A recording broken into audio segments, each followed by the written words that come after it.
ರಾತ್ರಿ ಸುಮಾರು 1:15. ಘಾಟ್ ರಸ್ತೆಯ ಮಧ್ಯದಲ್ಲಿ ಒಂದು ಟೆಂಪೋ ನಿಂತಿತ್ತು. ಒಳಗೆ 15 ಜನ. ಎಲ್ಲರೂ ಎಚ್ಚರವಾಗಿದ್ದರು. ಯಾರೊಬ್ಬರೂ ಮಾತಾಡ್ತಿರ್ಲಿಲ್ಲ. ಡ್ರೈವರ್ ಮುಂದೆ ನೋಡುತ್ತಾ ಸ್ಟೀರಿಂಗ್ ಮೇಲೆ ಕೈ ಇಟ್ಕೊಂಡಿದ್ದ. ಅವನ ಪಕ್ಕದಲ್ಲಿ ಕುಳಿತಿದ್ದ ಪ್ರಭಾಕರ್ನ ಕಣ್ಣುಗಳು ರಸ್ತೆಯ ಮೇಲೆ ನೆಟ್ಟಿದ್ದವು.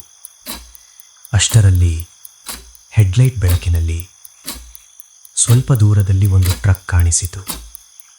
ರಸ್ತೆಯ ಬದಿಯಲ್ಲಿ ನಿಂತಿತ್ತು. ಒಂದು ಟೈರ್ ಪಂಚರ್ ಆಗಿತ್ತು. ಪ್ರಭಾಕರ್ನ ಹೃದಯ ಒಮ್ಮೆಲೆ ಬಡಿದುಕೊಂಡದು. ಅವನು ಡ್ರೈವರ್ ಕಡೆ ತಿರುಗಿ ನಿಧಾನವಾಗಿ ಕೇಳಿದ, ಅದೇ ಟ್ರಕ್ ಅಲ್ವಾ?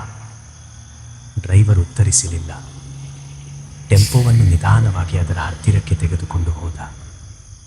ಹೆಡ್ಲೈಟ್ ನೇರವಾಗಿ ಟ್ರಕ್ನ ನಂಬರ್ ಪ್ಲೇಟ್ ಮೇಲೆ ಬಿತ್ತು. ಅದು ಅವರು 2 ಬಾರಿ ಈಗಾಗಲೇ ನೋಡಿದ್ದ ಅದೇ ಟ್ರಕ್. ಆದರೆ ಈ ಬಾರಿ ಒಂದು ವಿಷಯ ಮಾತ್ರ ಬದಲಾಗಿತ್ತು. ಮೊದಲ ಬಾರಿ ಟ್ರಕ್ನ ಪಕ್ಕದಲ್ಲಿ ಯಾರೂ ಇರಲಿಲ್ಲ. 2ನೇ ಬಾರಿ ಕೂಡ ಯಾರೂ ಇರಲಿಲ್ಲ. ಆದರೆ 3ನೇ ಬಾರಿ ಟ್ರಕ್ನ ಡ್ರೈವರ್ ಸೀಟ್ನಲ್ಲಿ ಯಾರೋ ಕುಳಿತಿರುವಂತೆ ಕಾಣಿಸಿತು. ಕೊಣಾರ ಗ್ರಾಮದ 15 ಜನ ದೇವಸ್ಥಾನ ಯಾತ್ರೆಗೆ ಹೊರಟಿದ್ರು. 3 ದಿನಗಳಿಂದ ಕರ್ನಾಟಕದ ಹಲವು ಪ್ರಸಿದ್ಧ ದೇವಸ್ಥಾನಗಳನ್ನು ಸುತ್ತುತ್ತಾ ಕೊನೆಗೆ ತಮ್ಮ ಊರಿಗೆ ಹಿಂದಿರುಗುವ ಪ್ರಯಾಣದಲ್ಲಿದ್ದರು. 3 ದಿನಗಳ ನಿರಂತರ ಪ್ರಯಾಣ. ಬೆಳಗ್ಗೆಯಿಂದ ದೇವಸ್ಥಾನ, ಮಧ್ಯಾಹ್ನ ಮತ್ತೊಂದು ಸ್ಥಳ, ಸಂಜೆ ಮತ್ತೊಂದು ದೇವಾಲಯ. ದೇಹವೆಲ್ಲ ದಣಿದು ಹೋಗಿತ್ತು. ಆ ರಾತ್ರಿ ಸಾಗರದಲ್ಲಿ ಒಂದು ಹೋಟೆಲ್ನಲ್ಲಿ ಊಟ ಮುಗಿಸಿ ಮತ್ತೆ ತಮ್ಮ ಊರಿನ ಕಡೆ ಹೊರಟರು.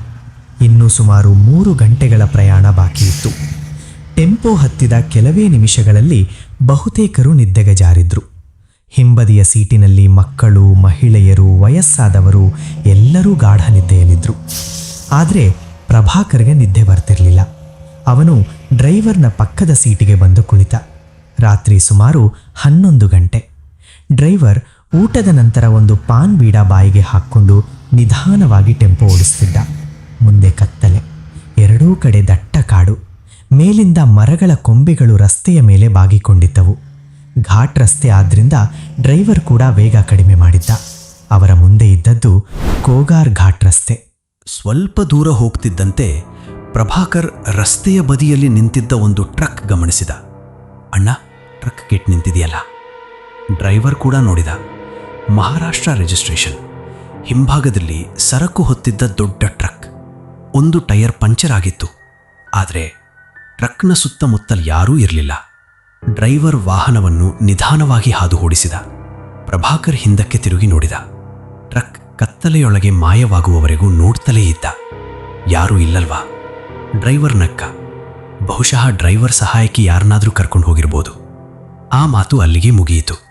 ಇನ್ನೂ ಅರ್ಧ ಗಂಟೆ ಪ್ರಯಾಣಿಸಿದ ಮೇಲೆ ಪ್ರಭಾಕರ್ಗೆ ನಿದ್ದೆ ಬರತೊಡಗಿತು. ನನಗೆ ನಿದ್ದೆ ಬರ್ತಿದ, ನಾನು ಹಿಂದೆ ಹೋಗಿ ಮಲಗ್ತೀನಿ ಎಂದು ಹೇಳಿ ಹಿಂಬದಿಯ ಸೀಟಿಗೆ ಹೋದ. ಎಷ್ಟು ಹೊತ್ತು ಕಳೆದಿತೋ ಗೊತ್ತಿಲ್ಲ. ಪ್ರಭಾಕರ್ ಒಮ್ಮೆಲೆ ಎಚ್ಚರಗೊಂಡ. ಟೆಂಪೋ ಇನ್ನೂ ಚಲಿಸ್ತಿತ್ತು. ಕಿಟಕಿಯ ಹೊರಗೆ ನೋಡಿದ. ಕತ್ತಲೆ, ಮರಗಳು, ತಿರುವುಗಳು, ಮತ್ತೆ ಮರಗಳು. ಅವನು ಮೊಬೈಲ್ ತೆಗೆದುಕೊಂಡು ಸಮಯ ನೋಡಿದ. 12:32 AM.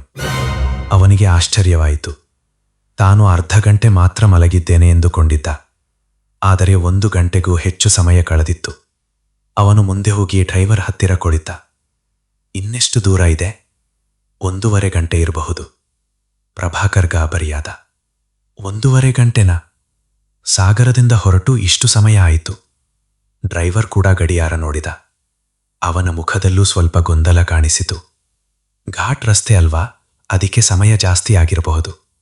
ಪ್ರಭಾಕರ್ ಸುಮ್ಮನಾದ. ಆದರೆ ಅವನ ಮನಸ್ಸಿನಲ್ಲಿ ಒಂದು ಪ್ರಶ್ನೆ ಮಾತ್ರ ಉಳಿಯಿತು. ನಾವು ಇಷ್ಟು ಹೊತ್ತು ಎಲ್ಲಿಗೆ ಬಂದಿದ್ದೇವೆ? ಸ್ವಲ್ಪ ಸಮಯದ ನಂತರ ಪ್ರಭಾಕರ್ಗೆ ಮೂತ್ರ ವಿಸರ್ಜನೆಗೆ ಇಳಿಯಬೇಕು ಅನ್ನಿಸಿತು. ಸ್ವಲ್ಪ ಗಾಡಿ ನಿಲ್ಲಿಸಿ ಡ್ರೈವರ್ ಟೆಂಪೋವನ್ನು ರಸ್ತೆಯ ಬದಿಯಲ್ಲಿ ನಿಲ್ಲಿಸಿದ. ಎಲ್ಲರೂ ನಿದ್ದೆಯಲ್ಲೇ ಇದ್ದರು. ಪ್ರಭಾಕರ್ ಟೆಂಪೋದಿಂದ ಕೆಳಗಿಳಿದು ಸ್ವಲ್ಪ ದೂರ ಮುಂದೆ ನಡೆದ. ಅಷ್ಟರಲ್ಲಿ ಅವನ ಕಣ್ಣುಗಳು ರಸ್ತೆಯ ಎಡಭಾಗಕ್ಕೆ ಹೋದವು. ಅಲ್ಲಿ ಒಂದು ಟ್ರಕ್ ನಿಂತಿತ್ತು. ಅದೇ ಗಾತ್ರ, ಅದೇ ಬಣ್ಣ, ಅದೇ ಮಹಾರಾಷ್ಟ್ರ ನಂಬರ್ ಪ್ಲೇಟ್. ಅದೇ ಪಂಚರಾದ ಟೈರ್. ಪ್ರಭಾಕರ್ ಕೆಲಸದ ಕಾಲ ಅಲ್ಲೇ ನಿಂತ. ಅವನಿಗೆ ಮಾತೇ ಬರಲಿಲ್ಲ. ನಿಧಾನವಾಗಿ ಟೆಂಪೋ ಕಡೆ ಓಡಿ ಬಂದ. ಅಣ್ಣ, ಡ್ರೈವರ್ ಕಿಟಕಿಯಿಂದ ತಲೆ ಹೊರಗೆ ಹಾಕಿದ. ಏನಾಯಿತು? ನಾವು ಈ ಟ್ರಕ್ ನೋಡಿದ್ವಲ್ಲ, ಡ್ರೈವರ್ ಮೊದಲು ಅರ್ಥವಾಗಲಿಲ್ಲ. ಪ್ರಭಾಕರ್ ಹೇಳಿದ, ಸುಮಾರು ಅರ್ಧ ಗಂಟೆ ಹಿಂದೆ ಇದೇ ಟ್ರಕ್. ಡ್ರೈವರ್ ಕೂಡ ಕೆಳಗಿಳಿದ. ಟ್ರಕ್ನ ಹತ್ತಿರ ಹೋದ. ನಂಬರ್ ಪ್ಲೇಟ್ ನೋಡಿದ. ಇಬ್ಬರು ಒಬ್ಬರ ಮುಖವನ್ನೊಬ್ಬರು ನೋಡಿಕೊಂಡರು. ಅದೇ ಟ್ರಕ್. ಪ್ರಭಾಕರ್ ನಿಧಾನವಾಗಿ ಹೇಳಿದ, ಇದು ಹೇಗೆ ಸಾಧ್ಯ? ಡ್ರೈವರ್ ಕೂಡ ಉತ್ತರ ಕೊಡಲಿಲ್ಲ. ಟ್ರಕ್ನ ಒಂದು ಟೈರ್ ನಿಜವಾಗಿಯೂ ಪಂಚರ್ ಆಗಿತ್ತು. ಅದು ಅಲ್ಲಿಂದ ಮುಂದೆ ಹೋಗಿರುವ ಸಾಧ್ಯತೆಯೇ ಇರಲಿಲ್ಲ. ಅಷ್ಟೇ ಅಲ್ಲ, ಆ ಟ್ರಕ್ಗಿಂತ ಮುಂದೆ ಹೋಗಲು ಬೇರೆ ವಾಹನವನ್ನು ಓವರ್ಟೇಕ್ ಮಾಡಲು ಕೂಡ ಸಾಕಷ್ಟು ಜಾಗ ಇರಲಿಲ್ಲ. ಆದರೂ ಅದು ಮತ್ತೆ ಅವರ ಮುಂದೆ ಹೇಗೆ ಬಂದಿತ್ತು? ಡ್ರೈವರ್ ಟೆಂಪೋ ಹತ್ತಿದ. ಬಿಡಿ, ಹೋಗೋಣ. ಯಾರಿಗೂ ಏನೂ ಹೇಳಲಿಲ್ಲ. ವಿಶೇಷವಾಗಿ ಹಿಂಬದಿಯಲ್ಲಿ ಮಲಗಿದ್ದವ್ರಿಗೆ ವಿಷಯ ಹೇಳಲಿಲ್ಲ. ಟೆಂಪೋ ಮತ್ತೆ ಹೊರಟಿತು. ಆದರೆ ಈ ಬಾರಿ ಡ್ರೈವರ್ನ ವೇಗ ಇನ್ನಷ್ಟು ಕಡಿಮೆ ಆಗಿತ್ತು. ಪ್ರಭಾಕರ್ ಕೂಡ ಮುಂದೆ ಕುಳಿತ. ಇಬ್ಬರೂ ರಸ್ತೆಯ ಮೇಲೆ ಕಣ್ಣಿಟ್ಟಿದ್ರು. 5 ನಿಮಿಷ, 10 ನಿಮಿಷ, 20 ನಿಮಿಷ. ರಸ್ತೆ ಮಾತ್ರ ಮುಂದುವರಿಯುತ್ತಿತ್ತು. ಆದರೆ ಅವರಿಗೆ ಯಾವುದೋ ವಿಚಿತ್ರ ಅನುಭವವಾಗತೊಡಗಿತು. ರಸ್ತೆಯ ಬಲಭಾಗದಲ್ಲಿದ್ದ ದೊಡ್ಡ ಬಂಡೆ, ಅದನ್ನು ಅವರು ಈಗಾಗಲೇ ನೋಡಿದಂತೆ ಅನಿಸ್ತು. ಸ್ವಲ್ಪ ಮುಂದೆ ಒಣಗಿದ ಮರ, ಮತ್ತೆ ಅದೇ ಮರ. ಪ್ರಭಾಕರ್ ಕಿಟಕಿಯಿಂದ ಹೊರಗೆ ನೋಡಿದ. ಅಣ್ಣ, ಏನು? ಈ ಮರವನ್ನು ನಾವು ಈಗಾಗಲೇ ನೋಡಿದ್ವಲ್ಲ. ಡ್ರೈವರ್ ಏನೂ ಹೇಳಲಿಲ್ಲ. ಕೆಲವು ನಿಮಿಷಗಳ ನಂತರ ಅದೇ ಬಂಡೆ ಮತ್ತೆ ಎದುರಿಗೆ ಬಂತು. ಈ ಬಾರಿ ಇಬ್ಬರಿಗೂ ಖಚಿತವಾಯಿತು. ಅವರು ಮುಂದೆ ಹೋಗ್ತಿರ್ಲಿಲ್ಲ. ಅವರು ಯಾವುದೋ ರೀತಿಯಲ್ಲಿ ಮತ್ತೆ ಅದೇ ಜಾಗಕ್ಕೆ ಬರ್ತಿದ್ರು. ಪ್ರಭಾಕರ್ ಮೊಬೈಲ್ ತೆಗೆದುಕೊಂಡ. ಸಮಯ ನೋಡಿದ. 1:07 AM. ಅವನು ಡ್ರೈವರ್ಗೆ ತೋರಿಸಿದ. 1 ಗಂಟೆ ಆಯಿತು. ಡ್ರೈವರ್ ತನ್ನ ಮೊಬೈಲ್ ನೋಡಿದ. ಅವನ ಮೊಬೈಲ್ನಲ್ಲಿ 1:07 AM. ಇಬ್ಬರು ಒಬ್ಬರ ಮುಖ ನೋಡಿದರು. ಟೆಂಪೋ ಓಡುತ್ತಿತ್ತು. ಆದರೆ ಸಮಯ ಮಾತ್ರ ಮುಂದಕ್ಕೆ ಹೋಗುತ್ತಿರಲಿಲ್ಲ. ಡ್ರೈವರ್ ಟೆಂಪೋ ನಿಲ್ಲಿಸಿದ. ಮೊಬೈಲ್ ಮತ್ತೆ ನೋಡಿದ. 1:07. ಅದೇ ಸಮಯ. 1 ನಿಮಿಷ ಕಳೆದರೂ 1:07. ಇನ್ನೊಂದು ನಿಮಿಷ, ಮತ್ತೆ 1:07. ಅಷ್ಟರಲ್ಲಿ ಹಿಂಬದಿಯ ಸೀಟಿನಲ್ಲಿ ಮಲಗಿದ್ದ ಒಬ್ಬ ವಯಸ್ಸಾದ ಮಹಿಳೆ ಎಚ್ಚರಗೊಂಡರು. ಅವರು ನಿಧಾನವಾಗಿ ಕೇಳಿದರು, ನಾವು ಇನ್ನೂ ಇಲ್ಲೇ ಇದ್ದೀವಾ? ಪ್ರಭಾಕರ್ ಬೆಚ್ಚಿಬಿದ್ದ. ಅಮ್ಮ, ನಿಮಗೆ ಹೇಗೆ ಗೊತ್ತು? ಆಕೆ ಉತ್ತರಿಸಲಿಲ್ಲ. ಬದಲಿಗೆ ಕಿಟಕಿಯ ಹೊರಗೆ ನೋಡುತ್ತಾ ನಿಧಾನವಾಗಿ ಹೇಳಿದರು, ಈ ದಾರಿ ಒಳ್ಳೆಯದಾಗಿ ಕಾಣ್ತಿಲ್ಲ. ಡ್ರೈವರ್ ಮತ್ತೆ ಟೆಂಪೋ ಚಲಾಯಿಸಲು ಶುರು ಮಾಡಿದ. ಈ ಬಾರಿ ಎಲ್ಲರೂ ಎಚ್ಚರಗೊಂಡಿದ್ರು. ಯಾರಿಗೂ ನಿದ್ದೆ ಬರ್ತಿರಲಿಲ್ಲ. ಎಲ್ಲರೂ ಮೌನ. ಅಷ್ಟರಲ್ಲಿ ದೂರದಲ್ಲಿ ಒಂದು ಬೆಳಕು ಕಾಣಿಸಿತು. ಮೊದಲಿಗೆ ಎಲ್ಲರೂ ಅದು ಬೇರೆ ವಾಹನ ಎಂದುಕೊಂಡರು.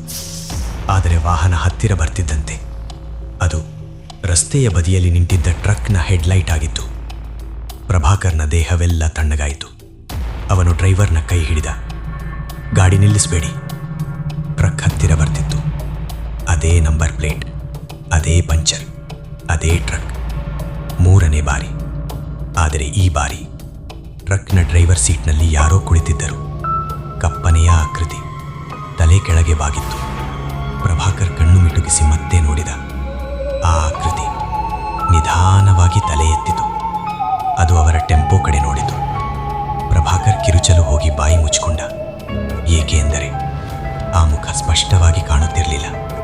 ಆದರೆ ಆ ವ್ಯಕ್ತಿಯ ಬಟ್ಟೆಯ ಮೇಲೆ ರಕ್ತದ ಕಲೆಗಳು ಇದ್ದವು. ಟೆಂಪೋ ಒಳಗೆ ಒಬ್ಬ ಮಹಿಳೆ ಜೋರಾಗಿ ಅಳತೊಡಗಿದರು. ನಿಲ್ಲಿಸಿ, ನಿಲ್ಲಿಸಿ! ಡ್ರೈವರ್ ಗಾಬರಿಯಿಂದ ಬ್ರೇಕ್ ಹಾಕಿದ. ಆಕೆ ಕಿಟಕಿಯ ಕಡೆ ಬೆರಳು ತೋರಿಸಿದರು. ಅಲ್ಲಿ ಯಾರೋ ನಿಂತಿದ್ದಾರೆ. ಎಲ್ಲರೂ ಆ ಕಡೆ ನೋಡಿದರು. ಯಾರೂ ಇರಲಿಲ್ಲ, ಟ್ರಕ್ ಮಾತ್ರ. ಆದರೆ ಆ ಮಹಿಳೆ ಹೇಳುತ್ತಲೇ ಇದ್ದರು, ಅವರು ನಮ್ಮನ್ನು ನೋಡ್ತಿದ್ದಾರೆ. ಪ್ರಭಾಕರ್ ಧೈರ್ಯ ಮಾಡಿ ಹಿಂದಕ್ಕೆ ನೋಡಿದ. ಟ್ರಕ್ನ ಡ್ರೈವರ್ ಸೀಟ್ ಖಾಲಿಯಾಗಿತ್ತು. ಆದರೆ ಟ್ರಕ್ನ ಹಿಂಭಾಗದ ಬಾಗಿಲು ಮಾತ್ರ ನಿಧಾನವಾಗಿ ತೆರೆದುಕೊಳ್ಳುತ್ತಿತ್ತು. ಕ್ರೀಕ್ ಕ್ರೀಕ್ ಕ್ರೀಕ್. ಆ ಶಬ್ದ ಕೇಳುತ್ತಿದ್ದಂತೆಯೇ ಡ್ರೈವರ್ ಟೆಂಪೋವನ್ನು ವೇಗವಾಗಿ ಮುಂದಕ್ಕೆ ತೆಗೆದುಕೊಂಡ. ಸ್ವಲ್ಪ ದೂರ ಹೋದ ನಂತರ ರಸ್ತೆಯ ಬದಿಯಲ್ಲಿ ಒಂದು ಸಣ್ಣ ದೇವರ ಗುಡಿ ಕಾಣಿಸಿತು. ಗುಡಿಯ ಮುಂದೆ ಒಂದು ಹಳೆಯ ಗಂಟೆ, ಒಳಗೆ ಮಸುಕಾದ ದೀಪ. ಯಾರಿಗೂ ಪರಿಚಯವಿಲ್ಲದ ಜಾಗ. ಆದರೆ ಆ ಕ್ಷಣದಲ್ಲಿ ಎಲ್ಲರಿಗೂ ಒಂದೇ ಭಾವನೆ, ಇಲ್ಲೇ ನಿಲ್ಲಬೇಕು. ಡ್ರೈವರ್ ಟೆಂಪೋವನ್ನ ಗುಡಿಯ ಪಕ್ಕದಲ್ಲಿ ನಿಲ್ಲಿಸಿದ. ಎಲ್ಲರೂ ಕೆಳಗಿಳಿದು ದೇವರನ್ನು ನೆನೆದರು. ಒಬ್ಬರು ದೇವರ ಮುಂದೆ ಕರ್ಪೂರ ಹಚ್ಚಿದರು, ಮತ್ತೊಬ್ಬರು ಹನುಮಾನ್ ಚಾಲೀಸಾ ಓದಲು ಶುರು ಮಾಡಿದರು. ಆ ರಾತ್ರಿ ಯಾರಿಗೂ ನಿದ್ದೆ ಬರಲಿಲ್ಲ. ಆದರೆ ದಣಿವು ಎಲ್ಲರನ್ನೂ ಸೋಲಿಸಿತು. ಒಬ್ಬೊಬ್ಬರಾಗಿ ಎಲ್ಲರೂ ಟೆಂಪೋದಲ್ಲೇ ಮಲಗಿದರು. ಪ್ರಭಾಕರ್ ಮಾತ್ರ ಕಣ್ಣು ಮುಚ್ಚಲಿಲ್ಲ. ಅವನು ಹೊರಗೆ ನೋಡುತ್ತಾ ಕುಳಿತಿದ್ದ. ರಾತ್ರಿ ಕತ್ತಲೆ, ಮರಗಳ ನಡುವೆ ಗಾಳಿ ಕೂಡ ಇರಲಿಲ್ಲ. ಅಷ್ಟರಲ್ಲಿ ದೂರದಲ್ಲಿ ಯಾರೋ ನಡೆಯುತ್ತಿರುವಂತೆ ಶಬ್ದ. ಟಪ್ ಟಪ್ ಟಪ್. ಪ್ರಭಾಕರ್ ಕಣ್ಣು ದೊಡ್ಡದಾಗಿಸಿದ. ಶಬ್ದ ಹತ್ತಿರ ಬರುತ್ತಿತ್ತು. ಟಪ್ ಟಪ್ ಟಪ್. ಆದರೆ ಯಾರೂ ಕಾಣಿಸಲಿಲ್ಲ. ಅವನು ಭಯದಿಂದ ದೇವರ ಗುಡಿಯ ಕಡೆ ನೋಡಿದ. ಅಲ್ಲಿದ್ದ ಗಂಟೆ ಗಾಳಿ ಇಲ್ಲದಿದ್ದರೂ ನಿಧಾನವಾಗಿ ಅಲುಗಾಡುತ್ತಿತ್ತು. ಅದನ್ನು ನೋಡುತ್ತಾ ನೋಡುತ್ತಾ ಪ್ರಭಾಕರ್ಗೆ ಯಾವಾಗ ನಿದ್ದೆ ಬಂದಿತೋ ಗೊತ್ತಾಗಲಿಲ್ಲ. ಪಕ್ಷಿಗಳ ಚಿಲಿಪಿಲಿ ಕೇಳಿಸಿತು. ಸೂರ್ಯನ ಬೆಳಕು ಟೆಂಪೋ ಒಳಗೆ ಬಿತ್ತು. ಎಲ್ಲರೂ ಎಚ್ಚರಗೊಂಡರು. ರಾತ್ರಿ ನಡೆದ ಘಟನೆ ನಿಜವಾಗಿತ್ತೋ ಅಥವಾ ದಣಿವಿನಿಂದ ಕಂಡ ಭ್ರಮೆಯೋ ಎಂಬ ಗೊಂದಲ ಎಲ್ಲರಲ್ಲೂ ಇತ್ತು. ಡ್ರೈವರ್ ಟೆಂಪೋ ಸ್ಟಾರ್ಟ್ ಮಾಡಿದ. ಸ್ವಲ್ಪ ದೂರ ಹೋದಾಗ ಒಂದು ಸಣ್ಣ ಹೋಟೆಲ್ ಕಾಣಿಸಿತು. ಟೀ ಕುಡಿದು ಹೋಗೋಣ. ಎಲ್ಲರೂ ಕೆಳಗಿಳಿದರು. ಪ್ರಭಾಕರ್ ಮಾತ್ರ ರಾತ್ರಿ ನಡೆದ ಸಂಗತಿಯನ್ನು ಮನಸ್ಸಿನಲ್ಲಿಟ್ಟುಕೊಂಡಿದ್ದ. ಅವನು ಹೋಟೆಲ್ ಮಾಲೀಕನಿಗೆ ಎಲ್ಲವನ್ನೂ ವಿವರಿಸಿದ. ಮೊದಲಿಗೆ ಆ ವ್ಯಕ್ತಿ ಸುಮ್ಮನೆ ಕೇಳುತ್ತಿದ್ದ. ಆದರೆ ಮಹಾರಾಷ್ಟ್ರ ನಂಬರ್ನ ಟ್ರಕ್, ಒಂದು ಟೈರ್ ಪಂಚರ್ ಎಂಬ ಮಾತು ಕೇಳಿದ ತಕ್ಷಣ ಅವನ ಮುಖ ಬದಲಾಯಿತು. ಅವನು ಪ್ರಭಾಕರನ ಕೈ ಹಿಡಿದ. ನೀವು ಆ ಟ್ರಕ್ ನೋಡಿದ್ರಾ? ಪ್ರಭಾಕರ್ ತಲೆಯಾಡಿಸಿದ. ಹೋಟೆಲ್ ಮಾಲೀಕ ಕೆಲ ಕ್ಷಣ ಮೌನವಾಗಿದ್ದ. ನಂತರ ನಿಧಾನವಾಗಿ ಹೇಳಿದ, ಆ ಟ್ರಕ್ ಇಲ್ಲಿ ನಿಂತಿದ್ದು ಹೊಸ ವಿಷಯ ಅಲ್ಲ. ಪ್ರಭಾಕರ್ ಬೆಚ್ಚಿಬಿದ್ದ. ಏನು? ಹೋಟೆಲ್ ಮಾಲೀಕ ಹೇಳಲು ಶುರು ಮಾಡಿದ. ಅದೆಷ್ಟೋ ವರ್ಷಗಳ ಹಿಂದೆ ಇದೇ ಘಾಟ್ ರಸ್ತೆಯಲ್ಲಿ ಒಂದು ಟೆಂಪೋ ಅಪಘಾತಕ್ಕೀಡಾಗಿತ್ತು. ಅದರಲ್ಲೂ ದೇವಸ್ಥಾನ ಯಾತ್ರೆಗೆ ಹೋಗಿದ್ದ ಜನರೇ ಇದ್ದರು. ರಾತ್ರಿ ಸಮಯ. ಘಾಟ್ ಇಳಿಯಲು ಡ್ರೈವರ್ ಒಂದು ಶಾರ್ಟ್ಕಟ್ ರಸ್ತೆಯನ್ನು ತೆಗೆದುಕೊಳ್ಳಲು ಪ್ರಯತ್ನಿಸಿದ್ದ. ಆದರೆ ವಾಹನ ನಿಯಂತ್ರಣ ತಪ್ಪಿತ್ತು. ಟೆಂಪೋ ಕಂದಕಕ್ಕೆ ಬಿದ್ದಿತ್ತು. ಒಳಗಿದ್ದ ಬಹುತೇಕ ಜನರು ಸ್ಥಳದಲ್ಲೇ ಮೃತಪಟ್ಟಿದ್ದರು. ಆ ರಾತ್ರಿ ಅವರ ಹುಡುಕಾಟಕ್ಕೆ ಬಂದ ಜನರು ರಸ್ತೆಯ ಬದಿಯಲ್ಲಿ ಒಂದು ಟ್ರಕ್ ಕಂಡಿದ್ದರು. ಮಹಾರಾಷ್ಟ್ರ ರಿಜಿಸ್ಟ್ರೇಷನ್, ಒಂದು ಟೈರ್ ಪಂಚರ್. ಡ್ರೈವರ್ ಮಾತ್ರ ಕಾಣೆಯಾಗಿದ್ದ. ಆದರೆ ಆ ಟ್ರಕ್ ಯಾರದ್ದು ಎಂಬುದು ಇಂದಿಗೂ ಯಾರಿಗೂ ಗೊತ್ತಿಲ್ಲ. ಪ್ರಭಾಕರ್ ಕೇಳಿದ, ಆ ಟ್ರಕ್ ಅಪಘಾತಕ್ಕೆ ಸಂಬಂಧಪಟ್ಟಿದ್ದ? ಹೋಟೆಲ್ ಮಾಲೀಕ ತಲೆ ಅಲ್ಲಾಡಿಸಿದ. ಗೊತ್ತಿಲ್ಲ. ಸ್ವಲ್ಪ ಹೊತ್ತು ಮೌನವಾಲಿದ್ದ. ನಂತರ ಹೇಳಿದ, ಆದರೆ ಒಂದು ವಿಷಯ ಮಾತ್ರ ವಿಚಿತ್ರ. ಏನು? ಆ ಅಪಘಾತ ನಡೆದ ನಂತರ ಇದೇ ರಸ್ತೆಯಲ್ಲಿ ರಾತ್ರಿ ಪ್ರಯಾಣ ಮಾಡಿದ ಕೆಲವರಿಗೆ ಅದೇ ಟ್ರಕ್ 3 ಬಾರಿ ಕಾಣಿಸಿಕೊಂಡಿದೆ. ಪ್ರಭಾಕರ್ನ ಮುಖ ಬಿಳಿಚಿತು. ಹೋಟೆಲ್ ಮಾಲೀಕ ಮುಂದುವರಿಸಿದ, ಕೆಲವರು ಮೊದಲ ಬಾರಿ ಟ್ರಕ್ ನೋಡಿದ್ದಾರೆ. ಸ್ವಲ್ಪ ದೂರ ಹೋದ್ಮೇಲೆ ಮತ್ತೆ ಅದೇ ಟ್ರಕ್. ಮತ್ತೆ ಮುಂದೆ ಹೋದರೆ 3ನೇ ಬಾರಿ ಅದೇ ಟ್ರಕ್. ಕೆಲವರು ಆಮೇಲೆ ಊರಿಗೆ ತಲುಪಿದ್ದಾರೆ. ಕೆಲವರು ದಾರಿ ಬದಲಿಸಿಕೊಂಡು ತಪ್ಪಿಸಿಕೊಂಡಿದ್ದಾರೆ. ಆದರೆ ಅವನು ಮಾತು ನಿಲ್ಲಿಸಿದ. ಪ್ರಭಾಕರ್ ಕೇಳಿದ, ಆದರೆ? ಹೋಟೆಲ್ ಮಾಲೀಕ ನಿಧಾನವಾಗಿ ಹೇಳಿದ, ಕೆಲವರು ಮತ್ತೆ ಕಾಣಿಸಿಕೊಂಡೇ ಇಲ್ಲ. ಎಲ್ಲರೂ ಹೋಟೆಲ್ನಿಂದ ಹೊರಡಲು ಸಿದ್ಧರಾದರು. ಪ್ರಭಾಕರ್ ಟೆಂಪೋ ಹತ್ತುವ ಮುನ್ನ ಹೋಟೆಲ್ ಮಾಲೀಕನನ್ನು ಮತ್ತೆ ಕೇಳಿದ, ನಾವು ರಾತ್ರಿ ನಿಲ್ಲಿಸಿದ್ದ ದೇವರ ಗುಡಿ ಯಾವುದು? ಹೋಟೆಲ್ ಮಾಲೀಕ ಸ್ವಲ್ಪ ಯೋಚಿಸಿದ. ಯಾವ ದೇವರ ಗುಡಿ? ಘಾಟ್ ರಸ್ತೆಯ ಮಧ್ಯದಲ್ಲಿ ಸಣ್ಣ ಗುಡಿ, ಮುಂದೆ ಗಂಟೆ ಇತ್ತು. ಹೋಟೆಲ್ ಮಾಲೀಕನ ಮುಖದಲ್ಲಿ ಭಯ ಕಾಣಿಸಿತು. ಅಲ್ಲಿ ಈಗ ಯಾವ ಗುಡಿಯೂ ಇಲ್ಲ. ಪ್ರಭಾಕರ್ ಗಾಬರಿಯಾದ. ಏನಂತೀರಾ? ಆ ಗುಡಿಯನ್ನು ಹಲವು ವರ್ಷಗಳ ಹಿಂದೆ ರಸ್ತೆ ಅಗಲೀಕರಣಕ್ಕಾಗಿ ತೆಗೆದು ಹಾಕಿದ್ದಾರೆ. ಎಲ್ಲರೂ ಒಬ್ಬರ ಮುಖವನ್ನೊಬ್ಬರು ನೋಡಿದರು. ಆದರೆ ಅಲ್ಲಿ ಇದ್ದ ಹಳೆಯ ಹೋಟೆಲ್ನ ಗೋಡೆಯ ಮೇಲೆ ಒಂದು ಸಣ್ಣ ಕಪ್ಪು ಬಿಳುಪು ಫೋಟೋ ಇತ್ತು. ಪ್ರಭಾಕರ್ ಅದನ್ನು ಗಮನಿಸಿದ. ಫೋಟೋದಲ್ಲಿ ಒಂದು ಹಳೆಯ ಟೆಂಪೋ, ಅದರ ಪಕ್ಕದಲ್ಲಿ ದೇವಸ್ಥಾನದ ಯಾತ್ರಿಕರು, ಹಿನ್ನೆಲೆಯಲ್ಲಿ ಅದೇ ದೇವರ ಗುಡಿ. ಪ್ರಭಾಕರ್ ಫೋಟೋವನ್ನು ಹತ್ತಿರದಿಂದ ನೋಡಿದ. ಅವನ ಕೈಗಳು ನಡುಗಿದವು, ಏಕೆಂದರೆ ಫೋಟೋದಲ್ಲಿದ್ದ ಟೆಂಪೋ ಅವರ ಟೆಂಪೋದಂತೆಯೇ ಇತ್ತು. ಮತ್ತು ಅದರ ಪಕ್ಕದಲ್ಲಿ ನಿಂತಿದ್ದ ಜನರಲ್ಲಿ ಒಬ್ಬನ ಮುಖ ಪ್ರಭಾಕರಿಗೆ ತುಂಬಾ ಪರಿಚಿತವಾಗಿತ್ತು. ಪ್ರಭಾಕರ್ ನಿಧಾನವಾಗಿ ಹೋಟೆಲ್ ಮಾಲೀಕನನ್ನ ಕೇಳಿದ, ಈ ಫೋಟೋ ಯಾವಾಗ ತೆಗೆದದ್ದು? ಹೋಟೆಲ್ ಮಾಲೀಕ ಉತ್ತರಿಸಿದ, ಆ ಅಪಘಾತ ನಡೆದ ಕೆಲವು ದಿನಗಳ ಮುಂಚೆ. ಪ್ರಭಾಕರ್ ಫೋಟೋವನ್ನ ಮತ್ತೆ ನೋಡಿದ. ಆ ವ್ಯಕ್ತಿಯ ಮುಖದ ಕಡೆ ಬೆರಳು ತೋರಿಸಿದ. ಇವರು ಯಾರು? ಹೋಟೆಲ್ ಮಾಲೀಕ ಹೇಳಿದ, ಅವರು ಆ ಯಾತ್ರೆಗೆ ಹೋಗಿದ್ದವರಲ್ಲಿ ಒಬ್ಬರು. ಅವರು ಬದುಕಿದ್ದಾರಾ? ಹೋಟೆಲ್ ಮಾಲೀಕ ತಲೆಯಲ್ಲಾಡಿಸಿದ. ಇಲ್ಲ. ಪ್ರಭಾಕರ್ನ ದೇಹವೆಲ್ಲ ತಣ್ಣಗಾಯಿತು, ಏಕೆಂದರೆ ಅವನು ಆ ವ್ಯಕ್ತಿಯನ್ನ ಹಿಂದಿನ ರಾತ್ರಿ ತಮ್ಮ ಟೆಂಪೋದಲ್ಲೇ ನೋಡಿದ್ದ. ಹಿಂಬದಿಯ ಕೊನೆಯ ಸೀಟಿನಲ್ಲಿ ಕಣ್ಣು ಮುಚ್ಚಿಕೊಂಡು ಮಲಗಿದ್ದವನಂತೆ.